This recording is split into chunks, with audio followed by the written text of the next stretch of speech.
I never thought that I will see Little Nightmares game below 50% positive reviews on Steam, but it happened. This time the game is handled by Supermassive Games, not Tarsier, that created the franchise and made the first 2 entries that were received overwhelmingly well and beloved by the community. And so were also the DLCs for the first game. So in here, Namkai Bando decided to go full greedy on us, and now you can also buy the season pass from the beginning that is going to add additional 2 chapters when they will be released later. One of them is even slated to be released at the end of 2026. So you don't receive the full game until you bought the DLC that is going to be released a year later, almost feels like. And the DLC seems to be kinda continuing the story after its ending, so but we don't have a full confirmation. So basically, we cut the 2 chapters from the game and we want you to pay additionally for them. And Ubisoft did it back in the day, so why would Namkai leave the money on the table, am I right? I mean, the game also doesn't really have enough of content for the asking price that they want you to pay. So seeing that they want you to pay $15 additionally for the 2 chapters of the game that were simply cut out from the game is really scummy and already a red flag. But some lost souls online I see seem to love this new entry of the Little Nightmares. And I mean, it has a style, the graphics, the visuals. Nowhere is twisted and weird as it was. So what is the problem with the game itself? Well, to answer your question, it would be level design and boredom. Because when you are going through the game, there seems to be no engaging puzzles, no fun platforming sequences, no interesting environments that would tell some story like it did, for an example, in the first and the second game. No really good sneaking sequences, a lot of borrowed stuff from the first game and the second game to match the visuals.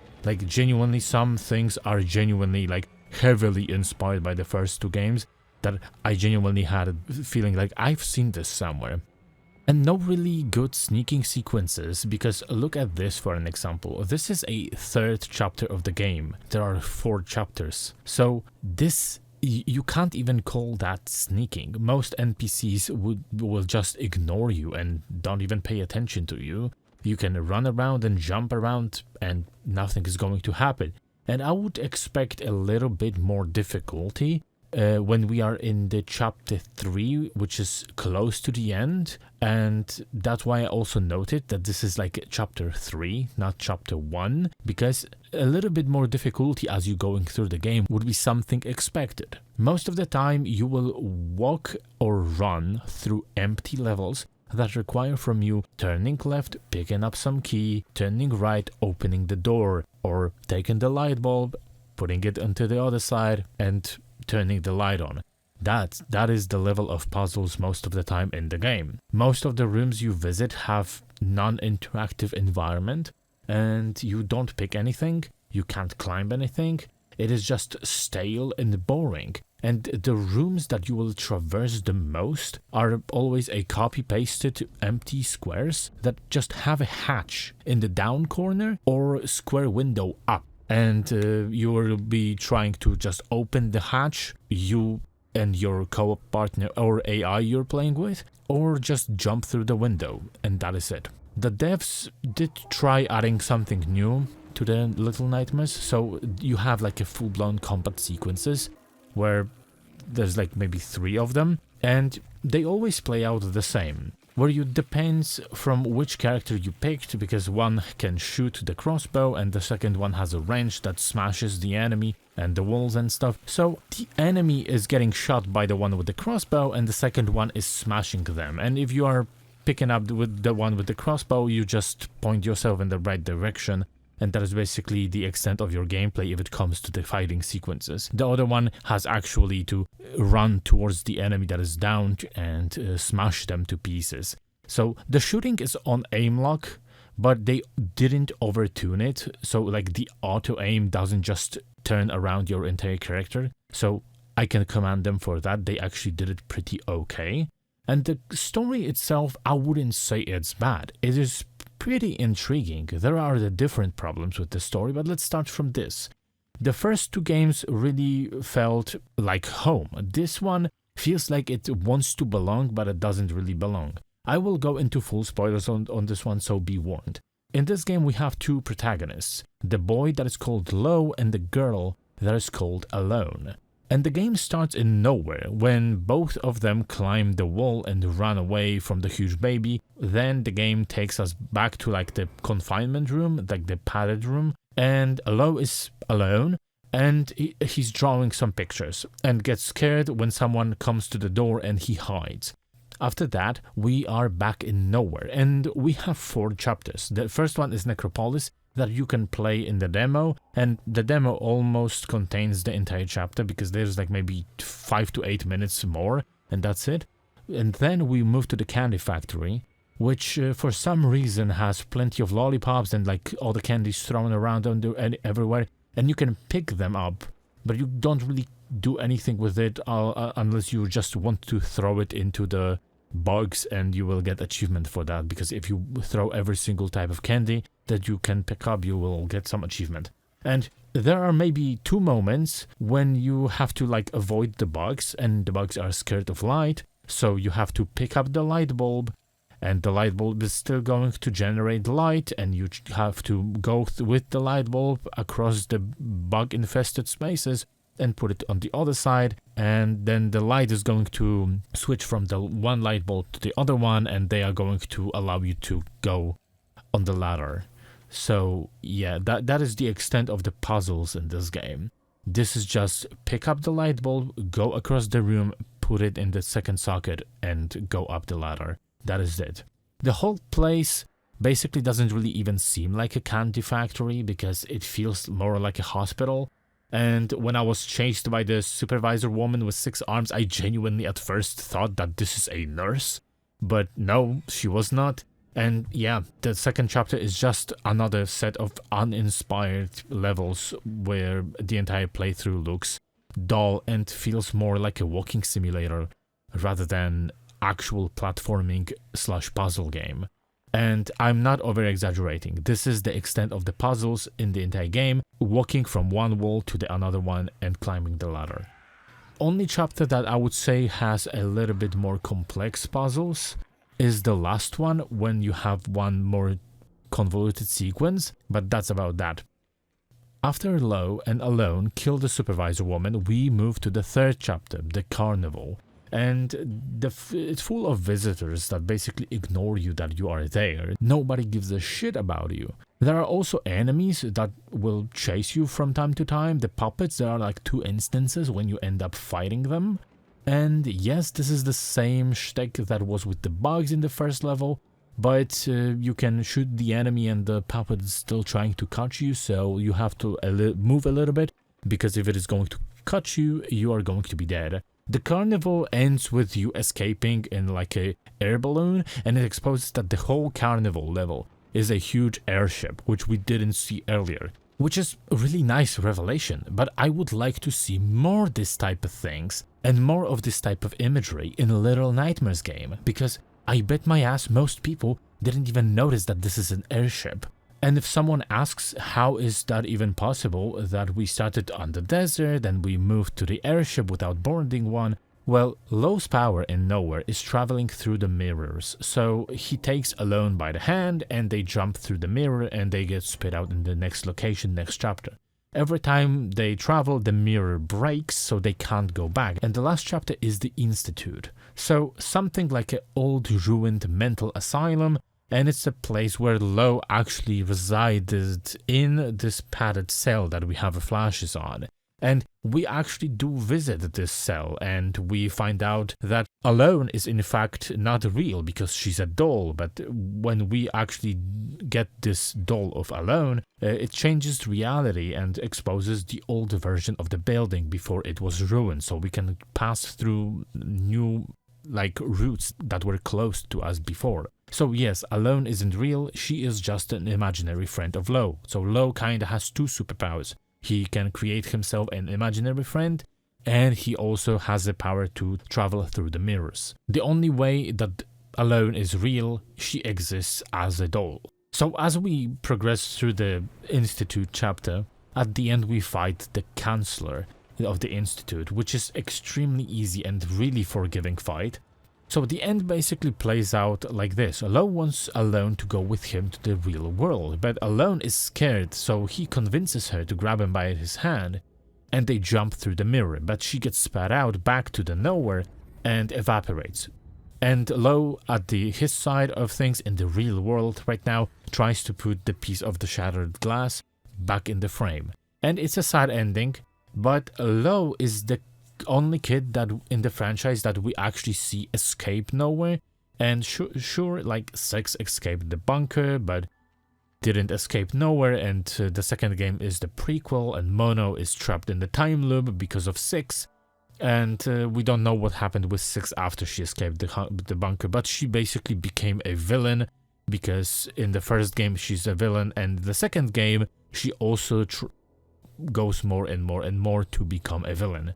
And Lo actually escaped. He's also the only protagonist of the entire franchise that we see full face of. And I really did like the ending. I feel like this like kind of heartbreaking ending at the end, because when Alone evaporates, there was a scene in the game when Lo took one of his drawings and threw it out, and she took this drawing back and she carried it with her. So when she evaporates, the drawing unfolds, and it's home and Lo and Alone being together at the new home.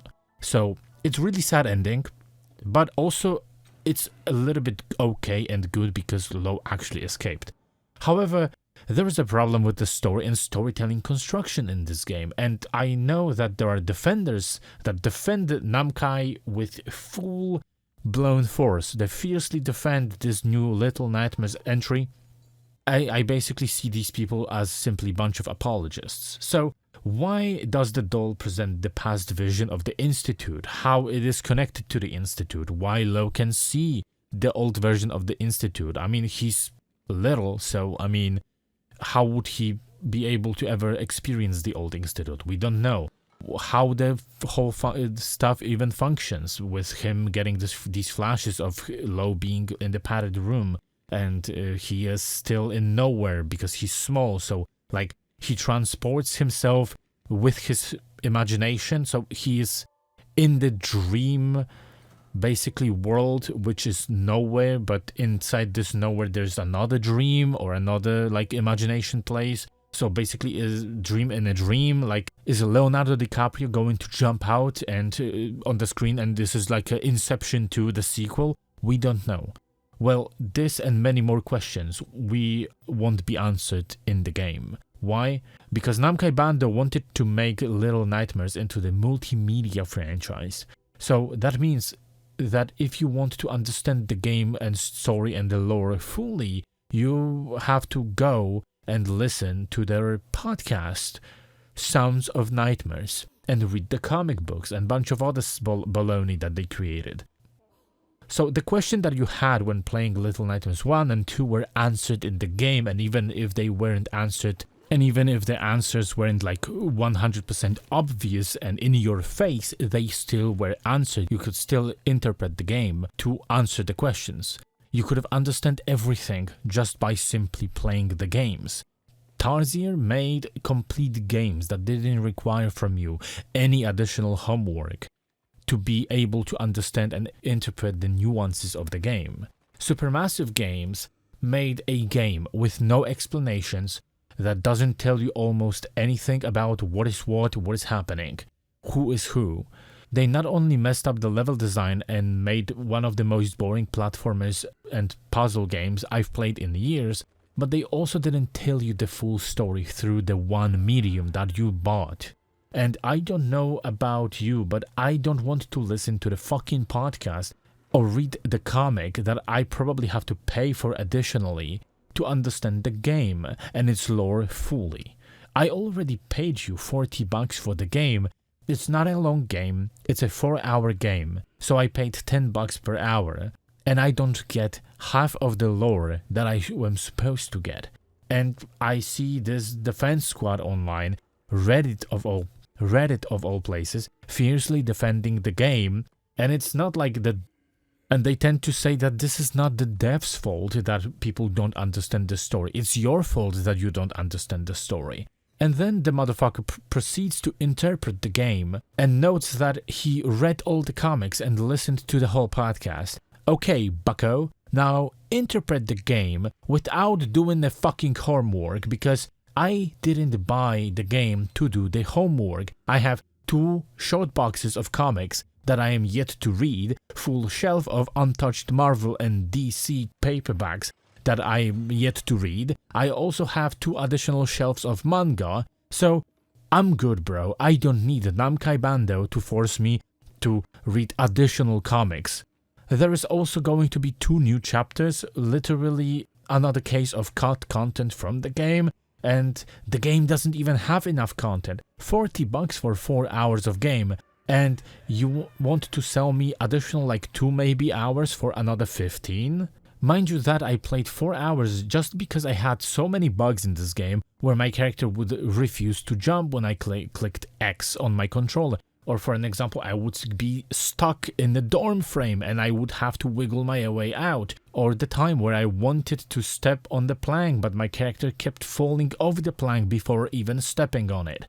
Or where I would, for an example, give the command to Alone but she would not do anything. Why? Because I had to do this myself to show her that something like this is required of her, and then she would do it. So there are these moments in the game where, for an example, you just call Alone and she comes in and she gives you a boost with her hands. So you think that this is required in here. No, you have to pull the drawer out of the shelf and then the drawer is going to close. So Alone right now sees that the drawer is coming out, so she's going to do it. But she's not going to do it until you do it. And also, this place looks like she could just as well give you a boost and make you jump higher. So this is the problem. Sometimes there's a boost, sometimes you need the crate or pull the drawer out.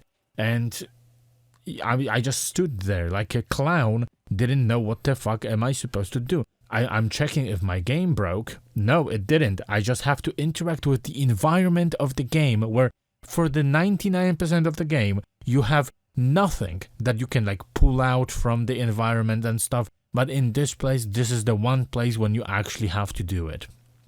So anyways, when you are going on YouTube and you type in Little Nightmares full game, the full playthroughs don't lie. The game is around 3 hours long.